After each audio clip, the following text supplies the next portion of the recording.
सहरको गल्लीमा म हिँड्छु, धुलो र धुवाले मेरो अनुहार लिप्त पार्दैछ। हावामा बाँच्ने अघोषित गीतहरू छन्, तर सुन्ने कोही छैन। मान्छेहरू हिँड्छन्, तर उनीहरूको आँखामा सपना छैन, केवल रातको थकान। र मैले सम्झेँ, जसरी बोटको रुखले आफ्नो साना पात हावासँग खेलाउँछ, हामी पनि त्यसरी नै जीवनको धुवाँसँग खेलिरहेका छौँ। मेरो भित्रको आवाज सुन्ने कोही छैन, तर म चुपचाप सुन्छु। अतीतको घाउ, भविष्यको डर र आजको खोजी, यी सबै मिलेर मेरो छातीमा एकल यात्रा बनाउँछन्। सडकका उजाड पाटाहरूमा आकाशले आफ्नो रङ हराएको छ।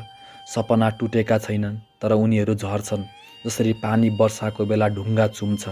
हाँस्नेलाई हेर्छु, तर उनीहरूको हाँसोमा खालीपन छ। रुँदैनन् किनकि आँसु बाँधिएका छन्, तर हरेक कुना, हरेक छेउमा चुपचाप बाँचिरहेका छन्। म सम्झन्छु, जीवन छोटो छ, तर त्यो छोटोपनमा पनि गहिरो अर्थ छ। हामी हिँड्छौँ, कहिलेकाहीँ लड्छौँ, तर हरेक चोटले हामीलाई अरूको पीडासँग जोड्छ।